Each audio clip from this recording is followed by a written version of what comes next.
जतिबेला यता चिउडीवासीले राजा रानीको सम्मानमा पुलको निर्माण कार्य सकेर एक अर्कामा खुसीका रङहरू साटासाट गरिरहेका थिए, त्यति नै बेला उता दरबारमा जनताका प्रिय राजा वीरेन्द्र र उनका सपरिवार भने रगतले रङ्गिएर सधैँका लागि विदाईका हातहरू हल्लाइरहेका थिए।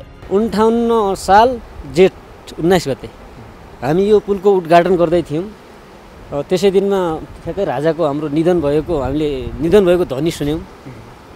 अनि हामीलाई अब त्यो दिनमा नमजा कस्तो पनि लाग्यो।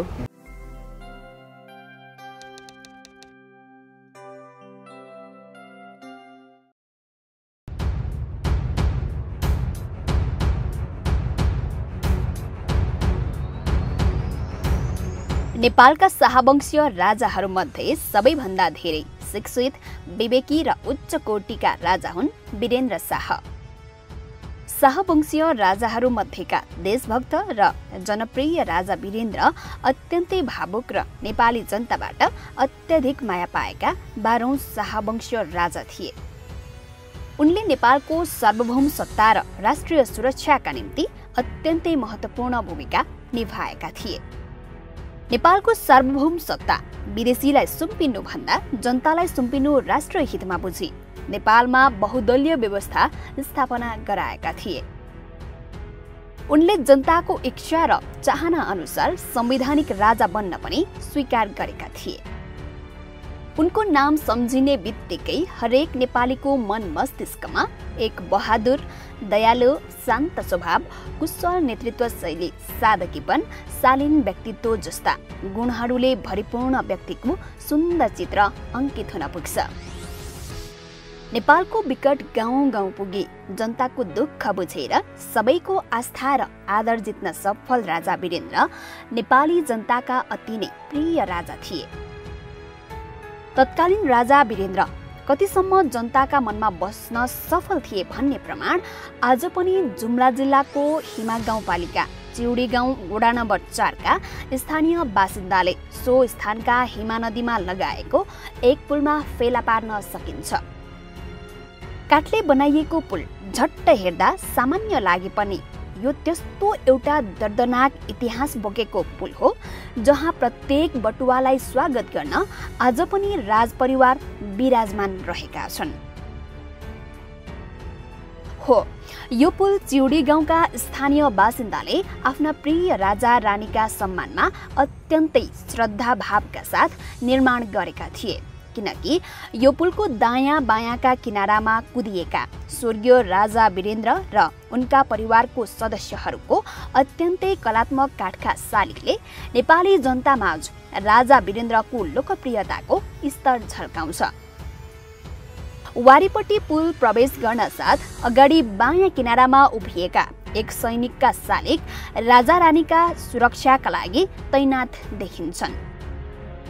त्यस्तै दायाँतर्फ एक रंगीन बुट्टेदार पिलरमा पृथ्वीको आकृति खडा गरिएको छ। बायाँतर्फ नेपाली पोसाक, दौरा सुरुवाल, कोट, स्टाकोट र ढाका टोपीमा सजिएका जनताको लोकप्रिय राजा वीरेन्द्रको शालिग राखिएको छ भने बायाँतर्फ सारीमा सजिएकी रानी ऐश्वर्याको शालिग बनाइएको छ। त्यस्तै पारिपट्टि अर्का एक सैनिक र युवराज दिपेन्द्रको प्रतिमा स्थापना गरिएको छ। यी शालिगहरू सोही स्थानका कालीगढ कालीबहादुर विश्वकर्माले बनाएका हुन्।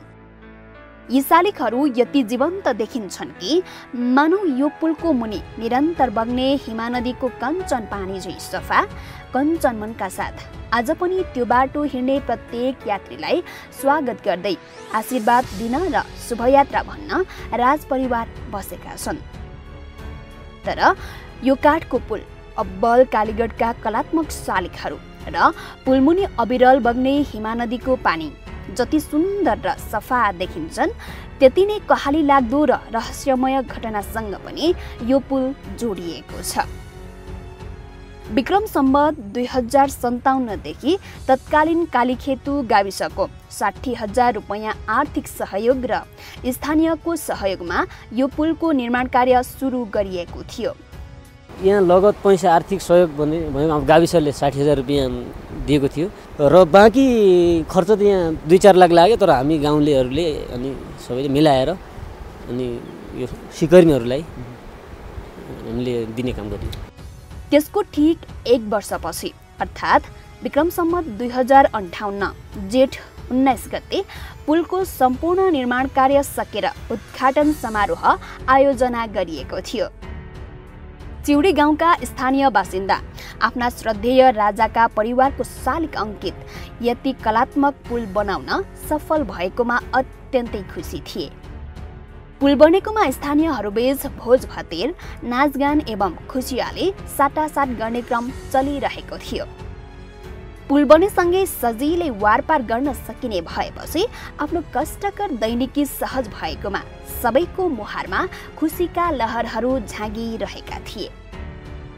तर अफसोस त्यति नै बेला चिउडीका बासिन्दाहरूले कल्पना नै नगरेको मुटु नै काप्ने अशुभ खबर एकाएक उनीहरूको कानमा पर्यो। संयोग पनि कस्तो, जति बेला यता चिउडीवासीले राजा रानीको सम्मानमा पुलको निर्माण कार्य सकेर एक अर्कामा खुसीका रङहरू साटासाट गरिरहेका थिए, त्यति नै बेला उता दरबारमा जनताका प्रिय राजा वीरेन्द्र र उनका सपरिवार भने रगतले रङ्गिएर सधैँका लागि विदाईका हातहरू हल्लाइरहेका थिए। 58 साल जेठ 19 गते हामी यो पुलको उद्घाटन गर्दै थियौँ। त्यसै दिनमा ठ्याक्कै राजाको हाम्रो निधन भएको ध्वनि सुन्यौँ। अनि हामीलाई अब त्यो दिनमा नमजा कस्तो पनि लाग्यो। अब संयोग हामीले अब स्थानीय जनताहरूले राजा भने एउटा वीरेन्द्र सरकार यहाँ जनताको हितको निमित्त राम्रो मान्छे हो भनेर हामीले बनाउन खोजेको थियौँ। तर ठ्याक्कै राजाको सम्झनामै परेछ। हो, विक्रम सम्वत 2058 साल ज्येष्ठ महिनाको 19 गतेका दिन नारायणहिटी राजदरबारमा त्यस्तो षड्यन्त्र गरिएको थियो जुन षड्यन्त्रले राजा वीरेन्द्रको परिवार वंश सबैको अन्त्य हुँदा चिउडीवासी तिनै राजा वीरेन्द्रको सम्मानमा बनेको पुलको उद्घाटनमा नाचगान र भोज भतेर गर्दै थिए। खुसीको माहौलबीच राजाको हत्या उनीहरूका लागि एक सपना जस्तो थियो।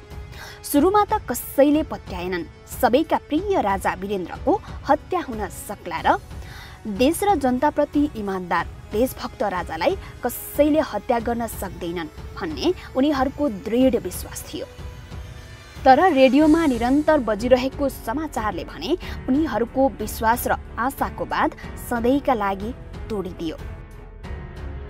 राजाको हत्या भएको दुःखद खबरले सबैजना स्तब्ध बन्न पुगे। पुलमुनि निरन्तर बग्ने हिमा नदी बग्नै छाडे जस्तो। वसन्तमा नयाँ पालुवा फेरिएर झाँगिएका रुखका ती कलिला हरिया पातहरूलाई छोएर बहने हावा पनि रोकिए जस्तो। जेठ महिनाको त्यो चर्को घाम एक्कासी डुबे जस्तो जताततै एक्कासी सन्नाटा छायो। चिउडीवासीको केही मिनेट अगाडिको त्यो हाँसो, खुसी, रमाइलो नाचगान, स्वादिलो भोज एकाएक फिक्का र शून्यपनमा विलीन हुन पुगे। राजाको मृत्युमा सबैका आँखा रसाए। राजा गुमाएको पीडामा कोही छाती पिटी पिटी भक्कानिए त कोहीले कपाल मुण्डन गरेर विधि अनुसार राजाको शोक मनाए, अन्तिम संस्कार गरे। सबैको अनुहार मलिन भए। उनीहरूले आफ्ना अभिभावक गुमाएर असहाय भएको महसुस गरे। केही क्षण अगाडिको त्यो काठको पुलमा सजिएका राजपरिवारका कलात्मक शालिकहरू उनीहरूसँगै भलाकुसारी गरिरहे जस्तो लाग्थ्यो उनीहरूलाई।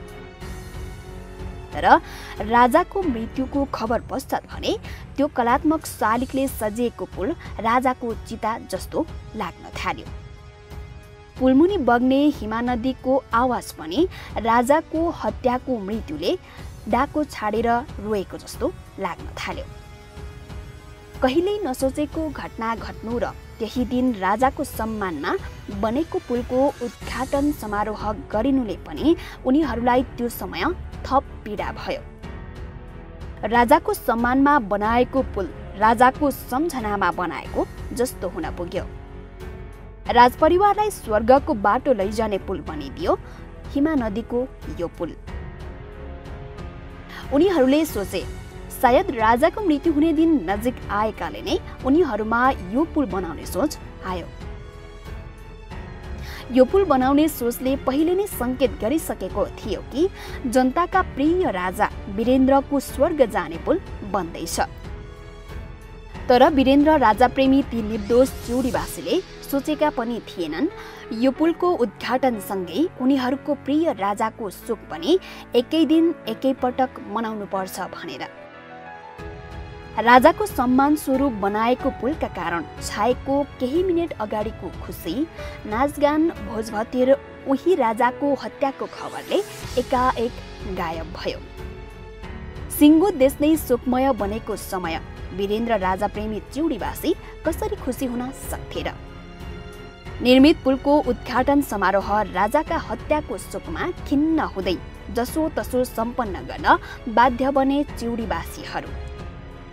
राजा वीरेन्द्रले अरू राजाहरूले जस्तो जनतालाई आफ्नो अधीनमा नराख्ने समझदार र न्यायप्रेमी राजा भएकाले उनीहरू वीरेन्द्र राजालाई आज पनि भगवान मान्छन्। सबैसँग मिलेर बस्ने, जनताको दुःख बुझ्ने, देशलाई माया गर्ने, छिमेकी राष्ट्रहरूसँग सन्तुलित सम्बन्ध कायम गर्न सफल भएकाले राजा वीरेन्द्रप्रति नेपालीको आस्था आजसम्म पनि मर्न सकेको छैन। राजा वीरेन्द्रको सपरिवार वंश नाश हुने गरी भएको हत्याकाण्ड लगत्तै ज्ञानेन्द्र शाह नेपालका राजा बने। दरबार हत्याकाण्ड भएको कैयौं वर्ष बितिसक्दा पनि सो घटनाका बारेमा भने आजसम्म पनि कुनै तथ्य बाहिर आउन सकेको छैन, जसले आज पनि नारायणहिटी दरबार हत्याकाण्डबारे प्रत्येक नेपालीको मनमा कौतूहलताका साथै आशंका उत्पन्न हुन्छन्। तर नेपालीको सो जिज्ञासा र शंका मेट्ने एक तथ्य पनि फेला पर्न सकेको छैन। त्यसबेला गरिएको अनुसन्धानले युवराज दिपेन्द्र दोषी रहेको निष्कर्ष निकालेको भए पनि सो निष्कर्षलाई कुनै पनि नेपाली जनता विश्वास गर्न तयार भएनन्। राजा वीरेन्द्रको परिवारको वंश नाश गर्नुमा युवराज दिपेन्द्रको हात नभई अन्य व्यक्तिकै षड्यन्त्र रहेको नेपाली जनताको बुझाइ छ। हत्याकाण्डको समय धेरै बिते पनि आजसम्म पनि कतिपय नेपालीले बिर्सन सकेका छैनन्। त्यसैले राजा वीरेन्द्रप्रतिको उनीहरूको सम्मान र आस्थामा कुनै कमी भएको छैन। आफ्ना श्रद्धेय राजा वीरेन्द्र र रानी ऐश्वर्यासँगै युवराज दिपेन्द्र शाह एवं सैनिकहरूका शालिक अङ्कित पुल बनाउन पाउँदा चिउडीवासीहरू आफूलाई भाग्यमानी ठान्छन्। हामीहरूको पहिलाको पुरानो राजा वीरेन्द्र सरकार भनेको जनताको प्रेमी मान्छे। हामीले अरू अन्य बनाउनु भन्दा वीरेन्द्रको फोटो राख्नुपर्छ भन्ने हिसाबले हामीले बनायौँ सर। ठ्याक्क राजाको निधन भइसकेपछि अब दुःखदायक नेपाली जनता सबैलाई भयो। तर हामीले ठ्याक्कै सोच्यौँ भने राजा भनेको त जनताको हितको निमित्तै रहेछ भन्ने लाग्यो हामीले। किनभने राजाको निधन हुनु, हामीले ठ्याक्क राजाको मूर्ति बनाउनु, अहिले मूर्तिको रूपमा परिणत भएर सबैले देख्न पाउनु, मान्छे फोटोमा हेर्छन् चाहिँ अब काठको मूर्ति यस्तो हेर्न पाउनु त यो धेरै कुराहरू छन् नि सर यसमा त। त्यही भएर हामीले बनाएकोमा पनि हामी अहिले खुसी छौँ। अब सबै प्रायः जसो मान्छे आउने यहाँ राराका यात्रीहरू पर्यटकहरूले यहाँको मान्छेले राम्रो बनाएको छ राजाको मूर्ति भनेर सबै खुसी हुन्छन्। अब यो देख्ने मान्छे चाहिँ खुसी छन्। होस् हामीले बनाएकोमा पनि हामी आफै पनि राजाको फोटो बनाउनु नै हामी पनि भाग्यमानी रहेछौँ भन्ने हामी यो पुरानो कालीखेत गाविस चिउडीलाई हामी भाग्यमानी मान्छौँ। राजा रानी जिउँदो हुँदा देख्न नपाएका नेपालीले सो पुलमा राखिएको राजपरिवारको शालिक हेर्न पाउनुलाई चिउडीवासीहरू आफ्नो कर्मको प्रतिष्ठाका रूपमा लिन्छन्। त्यो पुलबाट हिँड्ने मानिसहरूले आज पनि चिउडीवासीको उक्त कार्यको प्रशंसा गर्दै बधाई दिन्छन्। बटुवाहरूको प्रशंसा र बधाई चिउडीवासीका लागि सकारात्मक ऊर्जा बनेको छ। राजतन्त्रमा राज्यका सबै उत्तराधिकार राजा र उनको परिवारलाई मात्र हुने भए पनि राजा वीरेन्द्र अन्य राजाहरूभन्दा उदार भावका थिए। दिन दुखी जनताको घर घरमा पुगेर उनीहरूलाई सहयोग गर्ने र प्रेरणा दिने राजा वीरेन्द्र देखावटी विलासी जीवनभन्दा सादगीपन मन पराउँथे। उनको सादगीपनले नै उनलाई नेपालीको मनमा राज गर्न सफल बनाएका थिए। विदेशमा शिक्षा पाएका राजा वीरेन्द्र हरेक निर्णय लिनुभन्दा पहिले देश र जनताको हितका बारेमा सोच्थे। उनमा लोभ र क्रोध कति पनि थिएन। जनतासँग नम्र बोली बोल्ने र मिलनसार स्वभावका धनी राजा वीरेन्द्र विदेश नीतिमा सधैँ सजग रहन्थे। उनी 2037 सालमा जनमत संग्रह र जनआन्दोलन 2046बाट नेपालमा प्रजातन्त्रको पुनर्बहाली गराउन सफल भएका थिए। उनले नेपाललाई शान्ति क्षेत्र बनाउने प्रस्ताव विश्व सामु राखेर शान्तिवादी राजाको छवि बनाएका थिए। राजा वीरेन्द्रको स्मरणमा बनाइएको हिमा नदीको यो पुलले आज पनि त्यहाँबाट वारपार गर्ने नेपालीको मनमा राजा वीरेन्द्र प्रतिको श्रद्धा भावलाई जीवन्त बनाउन सफल भएकोमा चिउडीवासीहरू खुसी छन्। राजाको सम्मानमा हिमा नदीमा निर्मित पुल अन्ततः सम्झनामा बनाएको जस्तै भएको छ। यस पुलमा राखिएका मूर्तिहरू हेर्दा लाग्छ राजा वीरेन्द्र र उनका परिवार यही मूर्तिमा अझै पनि जीवितै छन्। राजा वीरेन्द्रले आफूभन्दा माथि देश र जनतालाई राखेर सोचे। देश र जनतालाई ठेस पर्ने कुनै निर्णय गरेनन्। नेपालका सबै समुदायलाई एकताको सूत्रमा बाँधेर राख्न सफल भए र गरिब नेपालीको गाउँ गाउँ घुमेर दुःख सुख साटे। जसरी हिमा नदीको यो पुलले नदीका दुई किनारालाई जोडेर राखेका छन्, त्यसरी नै राजा वीरेन्द्रले सम्पूर्ण नेपालीलाई एकताका निम्ति जोडेका थिए। उनी जनताका अत्यधिक माया पाएर राजाहरूको पनि राजा, उत्कृष्ट राजा बन्न पुगे। मुलुकमा राजतन्त्रको अन्त्य भएर धेरै राजनैतिक परिवर्तनहरू भइसके। जनताले राजतन्त्रदेखि बहुदलीय शासन प्रणाली, प्रजातन्त्र, गणतन्त्र, लोकतन्त्र सबैको अनुभव गरिसकेका छन्। यद्यपि राजा वीरेन्द्र भने नेपाली जनताको मन र मस्तिष्कमा सधैँ अमर रहनेछन्। यसको ज्वलन्त उदाहरण हो हिमा गाउँपालिकाका स्थानीय बासिन्दाले उनको सम्मान एवं सम्झनामा निर्मित हिमा नदीको काठे पुलमा कुदेका राजपरिवारका आकर्षक मूर्तिहरू।